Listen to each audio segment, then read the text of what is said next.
tal? ¿Cómo está? Un gusto saludarlo en este espacio de análisis. Catalejo, que como usted sabe es una coproducción de Canal 44 y el Centro Universitario de Ciencias Sociales y Humanidades, el CUCH, de la Universidad de Guadalajara. Muchas gracias por estar con nosotros y en la emisión de hoy hablaremos de un tema de actualidad. De hecho, hablaremos del legado del Papa Francisco y los desafíos del Papa León XIV al frente de la Iglesia Católica. Y para ello hemos invitado al doctor Fabián Acosta Rico. Él es profesor investigador del Departamento de Filosofía del CUCH e integrante del Centro de Estudios de Religión y Sociedad. Doctor, bienvenido, muchas gracias. Gracias por la invitación. Gracias por estar con nosotros. El doctor Heriberto Vega Villaseñor, profesor e investigador del Centro Universitario de Tonalá y también integrante del Centro de Estudios de Religión y Sociedad. Doctor, bienvenido. Muchas gracias. Gracias. Y también está con nosotros el doctor Jesús Alberto Navarro Ramos, profesor e investigador del Departamento de Formación Humana del ITESO y también integrante de este Centro de Estudios de Religión y Sociedad.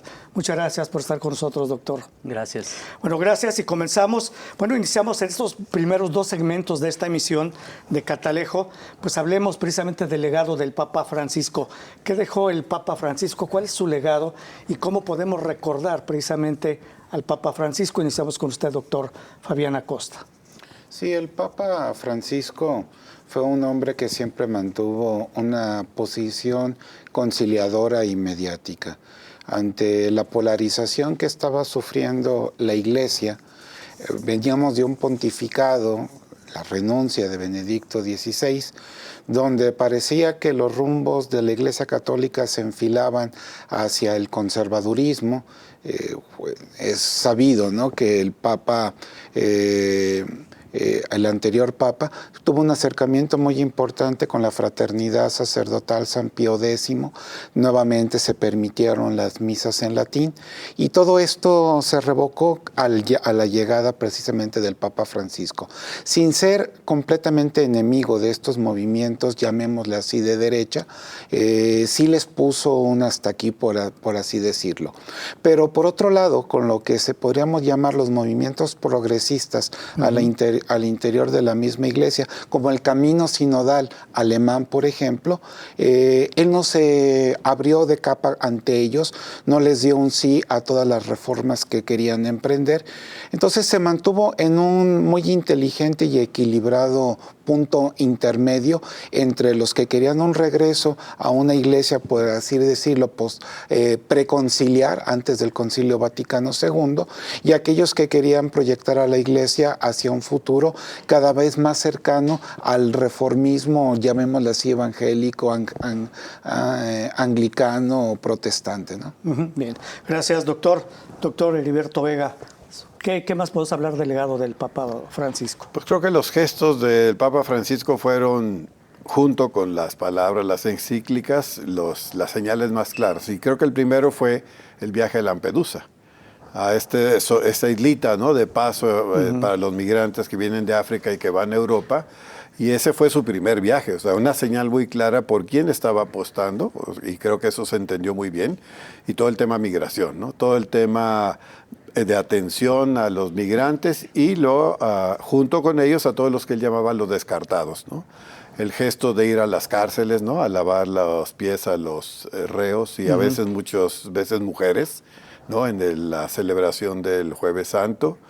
La cercanía con las personas en un lenguaje muy cotidiano, ¿no?, muy cercano, pero también mucha transparencia, como podríamos pensar ciertas fotografías, como aquella fotografía con Trump, ¿no?, cuando lo fue a visitar, que claramente se nota adusto, incómodo. Es decir, estos gestos abrieron, me parece, lo que él llamó pastores con piel y aroma, ¿no? O sea, no pastores con piel, sino con aroma realmente de oveja, ¿verdad? De estar ahí cercano con la gente. Y junto con eso, pues toda la apertura hacia el mundo de las mujeres, o sea, apertura, ¿eh? No es que haya hecho una gran revolución. Aquella respuesta acerca de la comunidad LGBT, ¿no?, de que quién era él para juzgarlos.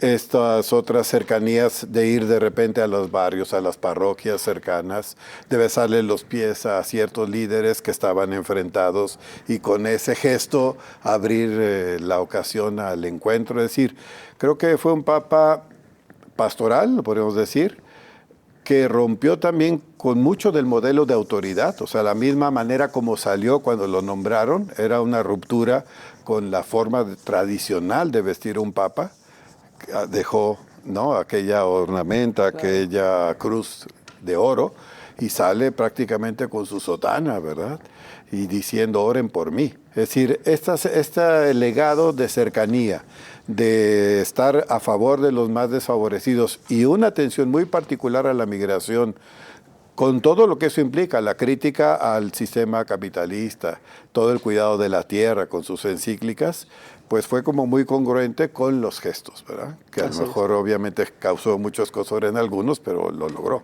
Sí, gracias, doctor.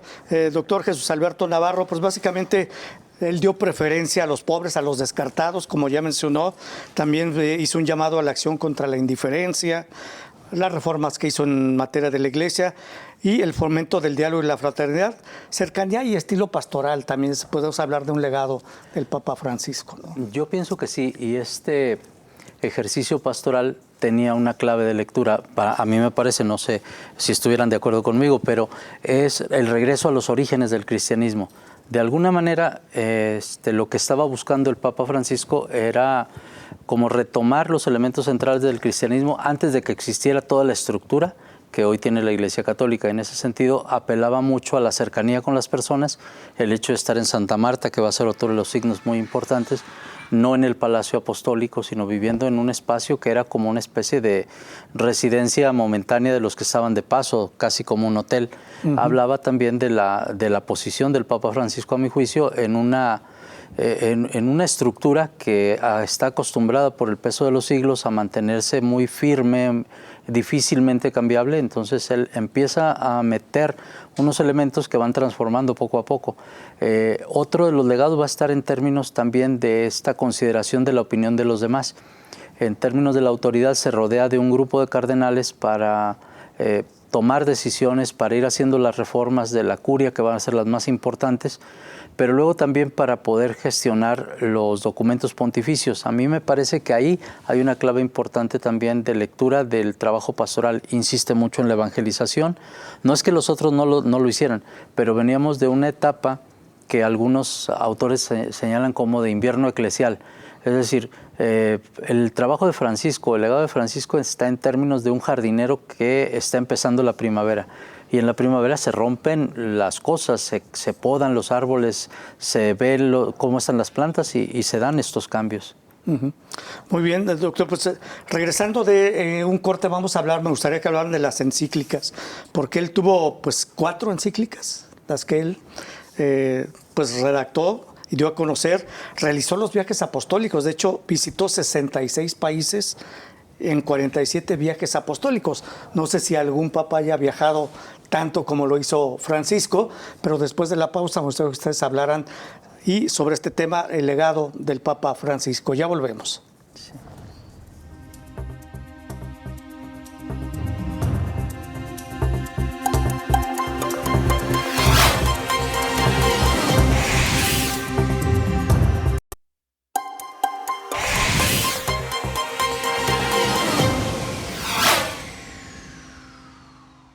Gracias por seguir con nosotros en Catalejo. Bueno, estamos hablando precisamente del legado del Papa Francisco y posteriormente hablaremos de los desafíos del Papa León XIV. Doctor Fabián Acosta, pues sobre los viajes, fue un Papa viajero. Ya mencionaba, hizo 47 viajes apostólicos a 66 países. Y bueno, en términos precisamente de encíclicas, ¿cuáles fueron el legado del Papa Francisco? Yo destacaría una encíclica en particular.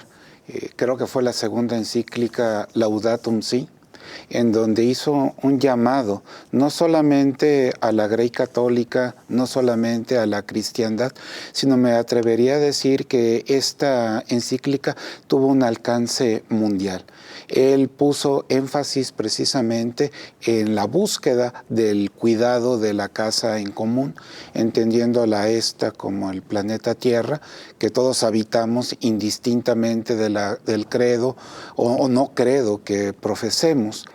Él hizo un señalamiento muy puntual y podríamos decirlo que en términos casi de izquierda contrasistémico, interesante decirlo, ¿no? Que el modelo económico, el modelo político, el modelo social imperante en este momento no estaba funcionando. Es decir, se atrevió a ir más allá de simplemente el llamado pastoral, la prédica religiosa, sino que hizo un señalamiento muy puntual acerca de los defectos de la política que se viene generalizando a partir del enseñoramiento del modelo liberal o neoliberal. Él hizo precisamente ese señalamiento. ¿Cómo es posible que estemos derrochando los recursos de la madre tierra? Bueno, nunca, hay que quitar eso de madre tierra, no suena muy a Gaia, muy New Age. No, los recursos del planeta para beneficiar solamente a una minoría. Esto es un absurdo, ¿no? Estamos contaminando, estamos mal utilizando los recursos de la tierra únicamente para el beneficio de unos pocos. Sí. Y mientras tanto sigue la explotación del obrero, la explotación del trabajador. Entonces, el llamado del Papa Francisco en términos de la doctrina social de la Iglesia fue precisamente a reformar este modelo económico político, no solamente de los países primermundistas, sino del orbe en general. Entonces, sí me atrevería a destacar esta, la Laudato Si. La segunda encíclica, Laudato Si, que el presidente habla sobre el cuidado de la casa común, ¿no? Abordando la crisis ecológica y la necesidad de un desarrollo sostenible integral. Y bueno, y esta crítica abierta al neoliberalismo que hizo el Papa Francisco. Bien, gracias, doctor. Doctor, ¿qué nos comenta sobre el legado del Papa Francisco, además de estas encíclicas y los viajes precisamente que hizo? Sí, los viajes, bueno, de las encíclicas, pues Fratelli Tutti también, ¿no? Es decir, toda esta idea sí, claro, por la comunidad. Es decir, en un momento donde ya la situación estaba generando mucho escozor y cierto distanciamiento de algunos cardenales, no solo cardenales, de grupos de católicos que obviamente se sentían en una posición muy distinta, ¿no?, a la que tenía el Papa Francisco, muy distinto a Juan Pablo II, muy distinto a Benedicto XVI. Digamos, esos grupos más conservadores en un momento dado pues estaban más dispuestos a abandonar o a salirse que a mantener la comunión. Y creo que Fratelli Tutti, que le decían que hubiera puesto Fratelli e Sorelli, ¿verdad? Pero bueno, Fratelli Tutti era una cita textual, ¿no?, obviamente de Francisco de Asís. Era llamado a la comunión, ¿no? Así como les puso una buena regañiza a los obispos cuando vino aquí a México, acá era como un llamado más amable, ¿no? Es decir, finalmente mantengamos la fraternidad, ¿no? La fraternidad es la que nos sostiene y además muy en consonancia, como ya decían, con el origen del cristianismo, pero sobre todo, y quizá eso sería muy curioso, que Francisco, el Papa Francisco, lo que quiso hacer fue poner en práctica el Vaticano II. Es decir, el Vaticano II fue una gran apertura y lo que sucedió, bueno, Pablo VI lo impulsó, pero y quizá Juan Pablo I lo hubiera impulsado más, pero cuando llega Juan Pablo II viene invierno, ¿verdad? No se aplica realmente todo el Vaticano II, con Benedicto XVI tampoco, y Francisco lo que hace es que retoma el Vaticano II, con toda esta apertura al mundo, con esta lógica muy jesuítica también, ¿no? Como alguna vez nos dijo el general de los jesuitas que le preguntaron cuáles son los retos de la Compañía de Jesús o cuáles son los desafíos de la Compañía de Jesús, y él decía, no son los desafíos de la Compañía de Jesús, ¿cuáles son los retos y desafíos del mundo? Y ahí es donde va a estar la Compañía de Jesús. Y creo que Francisco hacía eso muy bien, no era cuáles son los retos de la iglesia, no, cuáles son los retos del mundo.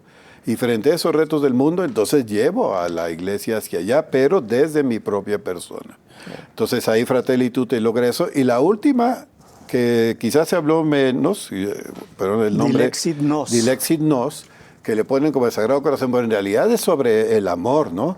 Y hace toda una reflexión muy, muy fuerte, recuperando incluso una lógica a veces filosófica al inicio, de lo que significa el amor y el compromiso del amor, ¿no? Siempre en esta línea del más pobre, Es decir, un amor práctico, un amor muy ligado, yo diría, a la justicia, ¿no? Que creo que siempre estuvo muy presente en él.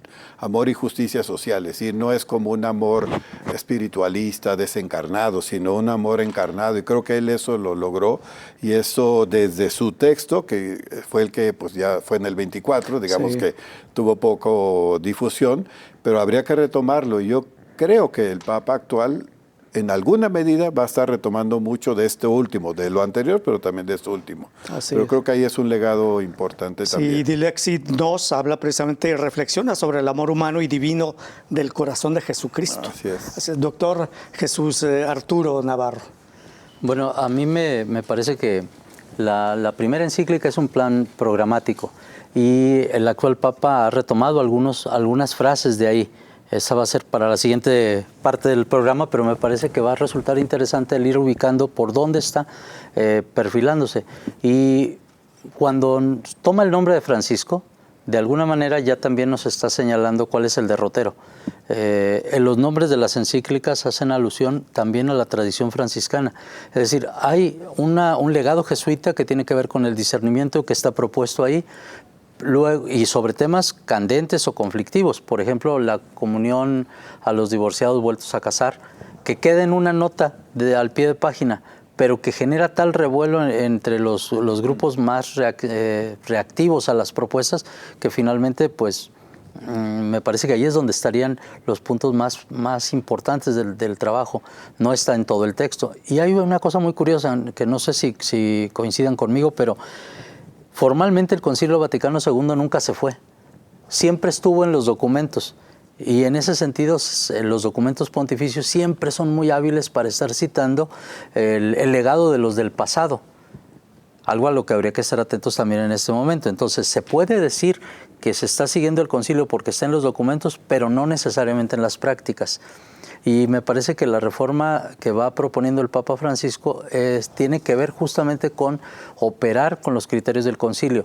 ¿Cuáles son estos? Uno de ellos va a ser la sinodalidad, la igualdad entre hombres y mujeres, la posibilidad de que existan espacios colegiados de decisiones y que no sean solamente los obispos los que tomen las decisiones o que sea una estructura vertical, sino una estructura horizontal. El manejo del concepto pueblo, por ejemplo, que muchos lo acusaron de ser socialista por este concepto, pero en realidad es un concepto que está en el Evangelio, que es un concepto cristiano que tiene una perspectiva que a lo mejor puede resultar incómoda para algunas visiones mucho más verticales. Pero me parece que por ahí también estaría el legado de Francisco entre los documentos. A veces habrá que rastrear un poco estas cuestiones y después estar muy atentos a que la forma no opaque el fondo. Muy bien. Muchas gracias. Bueno, vamos a hacer una nueva pausa. Regresamos a Catalejo. Estamos hablando sobre el legado del Papa Francisco y en los siguientes segmentos hablaremos de los desafíos del Papa León XIV al frente de la Iglesia Católica o los desafíos del mundo, como ya decía el doctor Heriberto Vega. Una pausa, ya volvemos.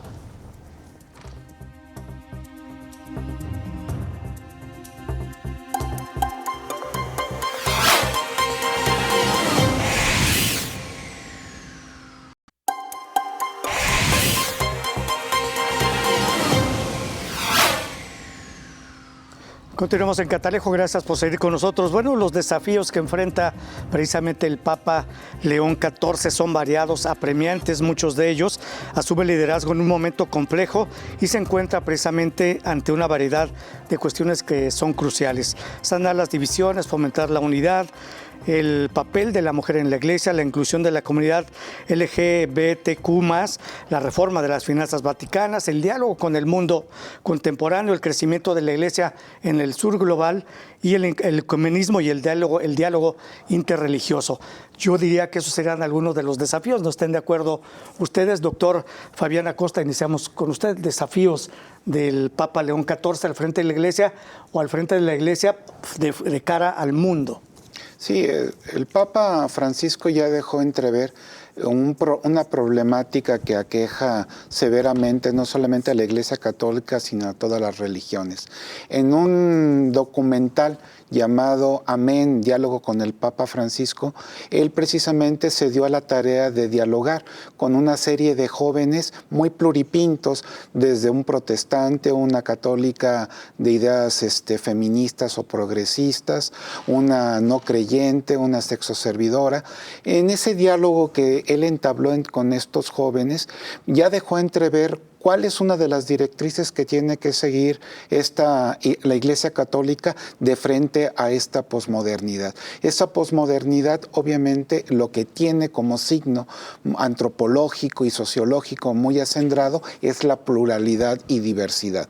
Entender que la Grey Católica, como lo era hace algunos lustros o decenas, marcha atrás, una catolicidad que sigue al pastor, que clericalmente se subordina a la voz precisamente de sus presbíteros y episcopos, esa catolicidad ya no existe. Estamos ante 1.400 millones de católicos y muchos de ellos, podríamos decir, tienen un catolicismo diverso, distinto. Sí. No es igual el catolicismo del filipino al catolicismo del franco-canadiense. Este es un reto que se le presenta precisamente no solamente al Papa León XIV, sino a toda la Iglesia Católica en general. Cómo precisamente lidiar con esta problemática de diversidad y de pluralidad, donde podemos encontrar católicos que son abiertamente progresistas o católicos que siguen el camino benedictino, por así llamarlo, ese conservadurismo que se cierra a todo tipo de diálogo para con la modernidad. Entonces, esta modernidad que se presenta como plural es un reto precisamente para el nuevo Papa, una pluralidad que no solamente se da de la Iglesia Católica hacia afuera, sino también al interior de la propia Iglesia. Sí. Gracias, doctor. Doctor Heriberto Vega, los desafíos del Papa León XIV. Bueno, quizá, entre otros, podríamos decir, es el asunto de la relación con Estados Unidos. Es decir, nosotros estamos en una situación de fin propiamente del modelo de la globalización. Es decir, la vuelta otra vez a la región y particularmente MAGA, ¿no? Propuesto por Trump, pues es una ruptura. Estamos viendo todo el resquebrajamiento que se está dando del sistema que hasta ahora había funcionado de una manera pues más o menos casi naturalizada, y que ahora todo este asunto de los aranceles, las relaciones entre los países justo por esta imposición, pues genera situaciones muy difíciles económicamente, pero también, por ejemplo, con un tema como la migración, ¿no? No es, digamos, si hay una intención, digamos, en cierta forma política, obviamente es un estadounidense, el Papa León XIV, pero es un estadounidense que renunció de alguna manera, aunque no renunció totalmente, pero que se hace peruano. Mencionaba que es el menos estadounidense antes de entrar, ¿no? Pues, exactamente, el menos estadounidense de los estadounidenses. Aunque se formó ahí, sí con el catolicismo estadounidense, que es un catolicismo más conservador, pero la relación tanto con los agustinos, en alguna manera es una comunidad internacional, eso le abre, ¿no?, la mirada. Y la otra es que el ser misionero en Perú, pues es la iglesia latinoamericana. Es decir, diríamos que van dos papas seguidos que surgen de la iglesia latinoamericana. Es decir, hay algo ahí interesante, ¿no? Y aparte sudamericana, Sí. Particularmente, no mexicano, ¿verdad? Es más de la parte del sur.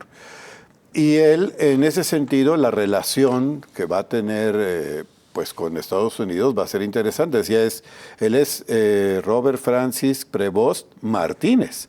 ¿Verdad? Hay una liga también, tanto puertorriqueña, española, por parte de la mamá, una liga más o menos francesa por parte del papá, y en ese sentido también él tiene la experiencia de inmigración. Entonces creo que ahí tiene otro reto. Es decir, ¿qué va a hacer con todas esas personas que están quedando marginadas en esta nueva reestructuración del sistema, ¿no? Y con toda esta, digamos, ideología, ¿no?, en el fondo del supremacismo blanco, ¿no? Claro. Es así, pues dicho claramente, ¿verdad? Bien. Gracias, doctor. Doctor Jesús Arturo Navarro. Bueno, yo quiero retomar uno de los retos que tiene que ver con la unidad. Yo creo que si nos remontamos al precónclave, podemos localizar al menos tres grandes cardenales en puestos importantes en algún momento, como el cardenal Sarah, el cardenal Müller o el cardenal Burke, que los tres hablan de la posibilidad de un cisma. Es decir, los tres tienen muy claro en la elección que en la misma elección puede ser un parteaguas entre la iglesia más abierta y la iglesia más tradicional. Entonces, creo que estas tensiones que estaban en los medios, que estaban en las entrevistas, independientemente de si se toman acuerdos o no, si se dan tensiones dentro del cónclave o no, o si es el espíritu el que decide quién es el nuevo papa, al final son papeletas con los nombres firmadas por cada uno de ellos. Entonces ahí está uno de los elementos más importantes que se convierten en un reto para el Papa León. ¿Cómo mantener la unidad? En términos de tratar de conciliar las diferencias para poder dar juego a todos en una iglesia que parece que va por otro rumbo. Yo tengo la hipótesis de que ha tratado con mano izquierda a los tradicionalistas, a los más conservadores, a los que están buscando el regresar al pasado. Porque ha cedido en algún momento, por ejemplo, en el uso de la museta, en estos símbolos sobre el vestuario. La museta, la cruz, en algún momento. Regresó, ¿no? Sí, la regresó, pero ya no lo ha usado. Eso va a ser como muy importante también. El hecho de la suposición de que puede vivir en el Palacio Apostólico y ya no en Santa Marta, pero hasta este momento, a casi un mes, todavía no se traslada al Palacio Apostólico. Todavía sigue en el palacio que habitaba antes, en el espacio que habitaba antes, donde se había movido, obligado por las circunstancias para rentar por parte de la iglesia el lugar que le tocaba como vivienda. Se dice que puede estar tener como vivienda la misma curia de los agustinos que está enfrente de la columnata de Bernini. Es decir, ha cedido en algunas cosas para mantener la unidad, pero son elementos externos. Hay algunos comentarios a veces en relación con el uso del latín, como si fuese novedad. Para mí no lo es, porque el uso del latín sigue siendo la lengua oficial de la Iglesia. Claro. Los documentos se firman en latín, se exponen en latín, luego se traducen, y el eventualmente rezar el Padre Nuestro, el Ave María, o el Ángelus, o el Regina Coeli, no implica para mí un regreso al pasado. Es una continuación de los elementos tradicionales, pero que son significativos para los que están tratando de romper ciertos elementos de unidad. Es condescender. Pero por el otro lado, también con la mano derecha está planteando los asuntos que tienen que ver con la continuidad con Francisco. Yo lo señalaba en algún momento antes de entrar a la entrevista, el nombramiento, por ejemplo, de una tercera mujer dentro de la estructura de la Curia Vaticana, particularmente con la congregación, con lo que sería el dicasterio para la doctrina, para los religiosos. Es decir, ahí hay mujeres también en la gobernadora del Estado de la Ciudad del Vaticano es una mujer. Entonces, no las ha quitado, más bien ha impulsado. En ese sentido es como tratar de equilibrar. Yo creo que el Papa León va a tratar de equilibrar, cediendo en algunas cosas, matizando, suavizando, porque también hay que reconocer que el Papa Francisco era mucho más impulsivo, tenía un talante, el talante sudamericano mucho más impulsivo, claro, que como argentino, y que le gustaba el fútbol aparte. Exacto, entonces apasionado, decía cosas fuertes, que era lo que estaba pensando. Allí teníamos la garantía de que nos estaba hablando con el corazón, a veces no necesariamente políticamente correcto, pero el talante de León XIV es un talante mucho más reposado. Más analítico. Mucho más analítico. Ahí yo sí veo la vertiente norteamericana como de, vamos calculando por dónde están las cosas. Y entonces en escuchar, reflexionar, también se puede calcular cuáles serían los efectos de una o de otra frase. Por eso me parece que está más volcado ahorita hacia el interior, tratando de conservar la unidad, que hacia el exterior. Yo tengo la impresión de que la unidad está cosida con alfileres. Bien. Gracias, doctor. Vamos a hacer una nueva pausa, regresamos. Esto es Catalejo, ya volvemos.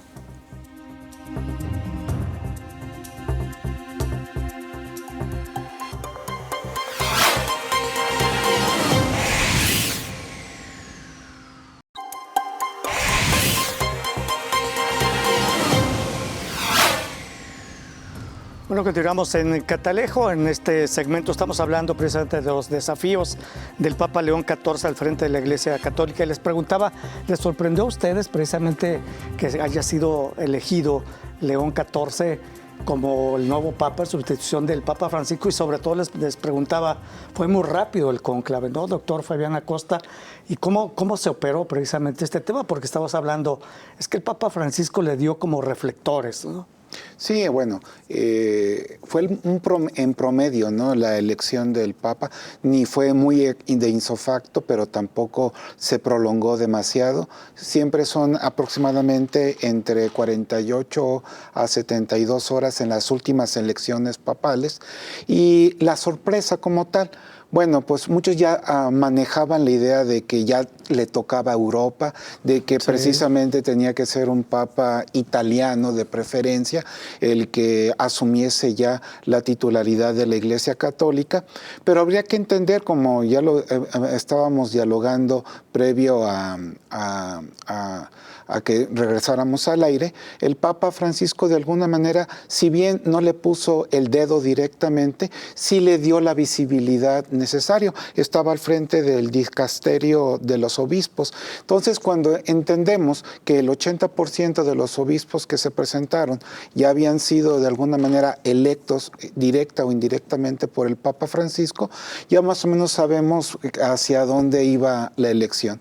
Y ¿cómo se llama? ¿El dicasterio de los obispos? Ah, el dicasterio. Entonces, cuando, bueno, es que no sabemos cómo se maneja la Iglesia, pero cuando ponen a alguien al frente del dicasterio de los obispos, ¿es como una señal?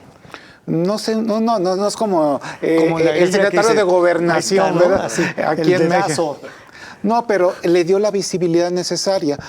Habría que atender que muchos de los obispos que se presentaron era la primera vez que se veían entre ellos, pero al que sí ubicaban, al que sí tenían muy presente, precisamente por ese alto cargo que se le dio, fue a León XIV. Sí, porque aparte él ni siquiera figuraba en las apuestas, ¿no? Que se hacían las quinielas, en las casas de apuestas, doctor Heriberto Vega. Bueno, eso quizás será otro asunto de análisis, cómo operaron los medios. Es decir, ¿por qué operaron y por qué pusieron a esos y no a otros? Parecía intereses porque de otros. Porque los medios ¿verdad? No sabemos cómo se maneja la Iglesia, ¿no? Yo diría. No, yo creo que sí sabían y tenían intereses muy claros a quién querían candidatear, pero así. Ajá. O sea, el dicasterio de los obispos es el que hace el nombramiento de los obispos, pero para hacer un nombramiento tienen que estudiarlos. Y entonces ese estudio es el que le llevan al Papa. Finalmente el Papa es el que nombra a un obispo. Sí. Pero pues no puede conocer a todos los obispos del mundo. Entonces el trabajo de, el cardenal Prevost, ¿verdad? Siendo cardenal, pues era conocer a todos los obispos del mundo. No solo es el nombramiento, sino dar acompañamiento a todos los obispos. Por eso es que le da una visibilidad muy amplia, ¿no? Por el trato directo con las personas y porque además las estudia. Entonces, en ese sentido, digamos, no era el que los medios anduvieron placeando, vamos a decir, pero sí era una persona muy importante y que tenía un puesto relevante, que además venía de ser superior general. Es decir, la experiencia de ser superior general de los agustinos le implica una mirada internacional, obviamente concentrada en su orden, en las comunidades agustinas, pero a su vez con el trabajo pastoral que realizan. Entonces, esa experiencia de, creo que fueron 12 años, ¿no? Que fue porque fue electo y luego lo volvieron a elegir. 10 años estando de superior general, viajando por el mundo, pues le da también una visibilidad. Luego obispo de Chiclayo, ¿no? En Perú. Y luego ya el nombramiento acá en el dicasterio y lo que eso le implicó estos 2 años de conocer. En ese sentido, sí era una persona que conoce la Iglesia. Y lo conocían, en esos 10 años seguramente él trabajó mucho en ese sentido, ¿no? Ese es digamos, es un personaje importante que además conoce. Digamos que anduvo en campaña 10 años. Bueno, pues sí, estuvo, iba a decir una cosa distinta, pero al que estaba antes. No, bueno, él, pero previo, ¿verdad? No en el sentido de campaña, pero sí de hacer una labor de conocimiento y de ser conocido y además de ser valorado. Es decir, tampoco eligieron al que conocían más. Sí, ¿no? O sea, lo conocen más y tiene las cualidades, ¿no? Y en ese sentido, por eso yo digo que él sigue siendo en esta lógica como un superior general, es decir, alguien que cuida a los de su comunidad, Y obviamente tiene presente el trabajo pastoral, pero es como si fueran círculos, ¿verdad? O sea, el primer plano es cuidar a estos que están en su red más cercana, vamos a decir, en su línea más cercana, y de ahí cuidar el trabajo pastoral que hacen. Y creo que en este momento yo lo he visto operando más como un superior general, o sea, la lógica de un superior general, cuidando más, ahora sí que en la parte interna, ¿no?, de la iglesia en este momento, aunque sin descuidar también la mirada hacia afuera, que ya ha lanzado algunos mensajes en ese sentido. Pero, como digo, no era un desconocido, creo que eso lo sabemos, y sí parece preparado, eso es cierto, por el Papa Francisco. Es decir, si, hipótesis, ¿verdad? Si dijéramos, si el Papa Francisco le hubieran dicho a quién eliges, pues posiblemente él sería uno de los 5 que él hubiera elegido. Bien. Gracias, doctor Jesús Arturo Navarro. Yo voy a continuar con este asunto lanzando una serie de hechos que me parece que dan soporte a esta suposición de que sí fue preparado para ello. Primero, Francisco y León XIV se conocen siendo Bergoglio y siendo Prevost. Uno como obispo, como arzobispo en Buenos Aires y el otro como sacerdote en Perú, pero se conocen. Hay evidencias y bueno, ahora sí voy a decir, mis contactos dentro de los agustinos me permiten decir, allí había ya cierta relación, no necesariamente identificación, porque también había puntos en los que no necesariamente estaban de acuerdo. Una vez que es superior general, lo dejan descansar un periodo breve y enseguida lo nombra en 2014 como obispo de Chiclayo. Chiclayo es una ciudad, aquí en México diríamos es una ciudad media. No es la gran capital, pero es una ciudad importante, pero tampoco es la más importante de todas las ciudades. Es decir, está en un lugar donde el foco no le es favorable de manera directa. De ahí dura 10 años y lo llama a Roma y lo nombra ahora sí como responsable prefecto del dicasterio para los obispos. Lo nombra inmediatamente este nombramiento implica que sea arzobispo, pero no necesariamente cardenal. 6 meses después lo nombra cardenal. Estamos hablando del 2023. Estamos hablando de que lo nombra cardenal hasta abril del 23.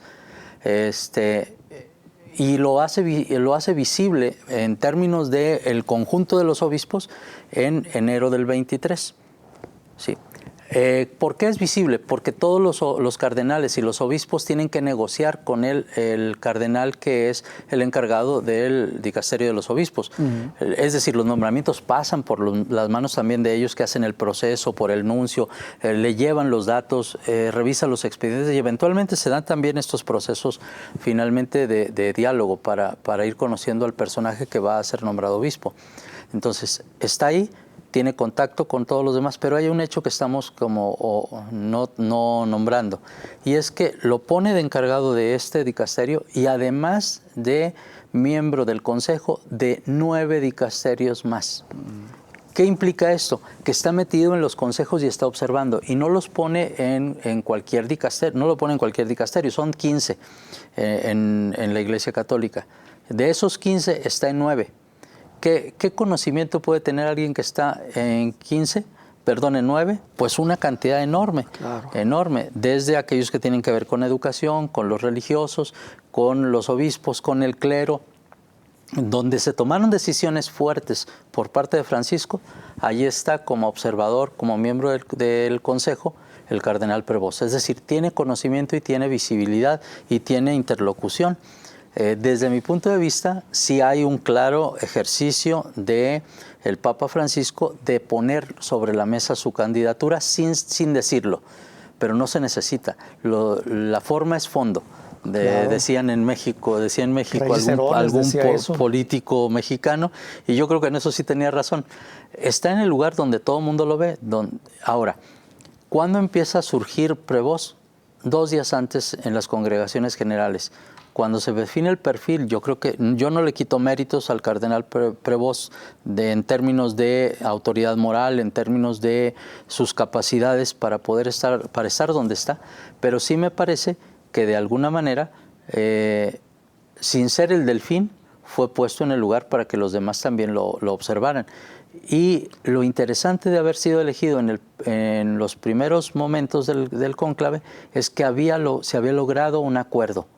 O sea, la elección siempre tiene que ver con un acuerdo, sí, un claro. acuerdo entre los votos, pero también en las perspectivas. Yo creo que por ahí podría haber una clave interesante. Y bueno, y todos los cardenales electores supieron interpretar lo que quería el Papa Francisco, ¿no? Pienso que sí, aunque no necesariamente todos pudieran estar de acuerdo con él. Claro. Porque incluso hay cardenales que el Papa Francisco nombró como cardenales o eligió como cardenales y no le salieron. Ahí está el cardenal Müller, por ejemplo. Bien. Sí. Permítanos, vamos a hacer una nueva pausa. Regresamos a la parte final de Catalejo. Ya volvemos.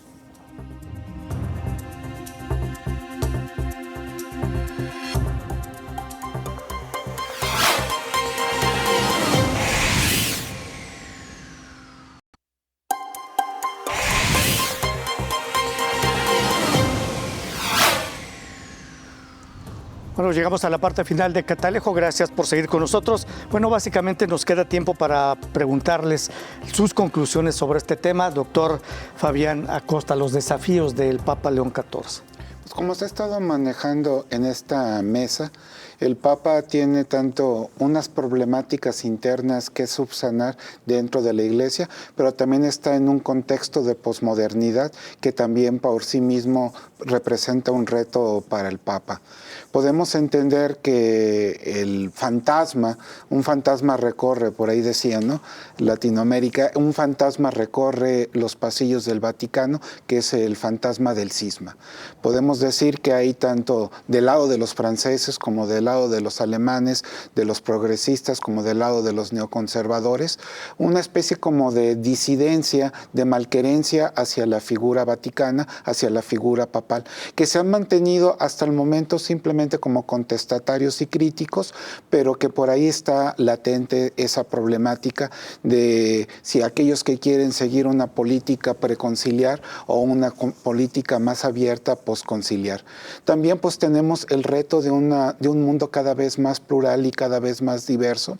La Iglesia Católica ha estado creciendo, estos son números alegres, un 1% en el 2024, pero no está creciendo en Latinoamérica ni en Norteamérica, ni mucho menos en Europa, sino más bien en Asia y en África. Entonces podríamos decir que un reto misionero también se le presenta al pontificado de León XIV en esa búsqueda de nuevos creyentes, de seguir expandiendo el mensaje misionero y evangélico de la Iglesia, pero apuntándole ya a países curiosamente como Corea del Sur o en su defecto los países africanos.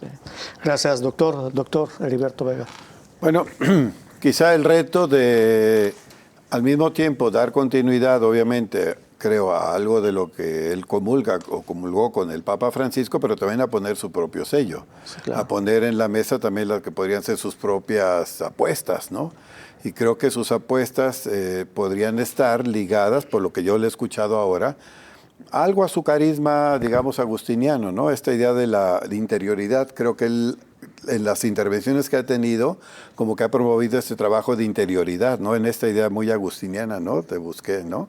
Te busco, ¿no? Y no encontraré descanso hasta que descanse en ti. También esta idea de la búsqueda de la verdad, ¿no? Que es muy propia del carisma agustiniano, y el servicio a la comunidad, ¿no? Él, entiendo que a la curia les dijo 4 palabras, ¿no? Escuchar, aprender, comprender, decidir juntos. Que aunque no es un programa todavía, porque lo dijo claramente, pero ya está como marcando esta línea, ¿verdad? Y yo creo que él, ahora, por lo que le he escuchado, está atento, ¿no? Creo que está atento, va con pasos firmes, va como también calando, ¿no? A las personas, calibrando, y creo que, como lo dijo él, no tiene ahorita todavía el programa tan claro, pero sí lo va a tener. Es decir, cuando habló la primera vez, se tardó en hablar porque escribió el mensaje. Y yo creo que uno de los gestos para mí más interesantes es haber hablado en español. Sí, pudo haber hablado en inglés, claramente. Y sin embargo decidió hablar en español, claro, dirigiéndose a su diócesis de Chiclayo. Pero ese gesto, y además lo dijo de una manera muy simpática, ¿no? Y si se me permite. Pues ¿quién le podría decir que no? ¿Verdad? Ese sí se me permite, yo digo que es un gesto muy interesante, ¿no? Esa es una buena disposición, ¿no?, de escuchar. Y obviamente, pues los desafíos del mundo que ya le están planteando desde este momento, ¿verdad? La gente que ya se ha acercado a las audiencias, pues planteándole temas que seguramente los irá acomodando poco a poco y ahí iremos viendo sus respuestas. Bien, gracias.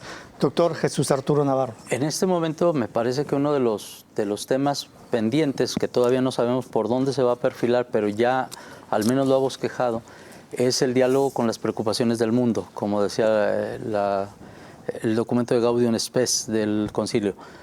¿Cuál ha nombrado? La inteligencia artificial. Y lo que se deriva, las consecuencias que se derivan de su uso. Está el asunto que tiene que ver también con toda la biotecnología, con todos estos problemas macro sobre los que suponemos que también dirá alguna palabra. Ya ha empezado a perfilar que son preocupaciones actuales. El otro es el asunto de los obreros, el asunto del trabajo. No en balde, y ya eso sí lo ha dicho varias veces como un elemento importante, no eligió el nombre al azar, lo eligió porque quiere establecer un vínculo con León XIII, y León XIII es el Papa de las preocupaciones sociales. Con él se inicia la doctrina social de la Iglesia en términos de documentos, de posicionamientos, y bueno, él lo retoma y lo reconoce, lo ha dicho varias veces ya en este sentido. Y por el otro me parece que el hecho de no perder el contacto con el mundo va a venir a partir de su contacto con los agustinos. ¿Por qué? Porque por un lado se plantea la posibilidad de que él viva en la curia de los agustinos. No es tan sencillo por todo lo que implica en términos de seguridad, pero tiene la costumbre, ya desde que que estaba en Roma y era cardenal, de estar al menos una vez a la semana desayunando con su comunidad, con la comunidad. Es decir, este contacto con los que están en la calle, con los que están cercanos a la gente, le puede dar otro tipo de información y entonces no perder de vista las preocupaciones del mundo. Yo creo que por ahí andará los primeros documentos del Papa. Bien. Pues muchas gracias, les agradezco a los tres especialistas en temas religiosos. Doctor Fabián Acosta Rico, muchas gracias por haber estado con nosotros. Doctor Heriberto Vega Villaseñor, muchas gracias. Y doctor Jesús Arturo Navarro Ramos, muchas gracias por haber estado con nosotros. Gracias. Muchas gracias a usted, nos vemos y escuchamos en la siguiente emisión de Catalejo. Hasta luego.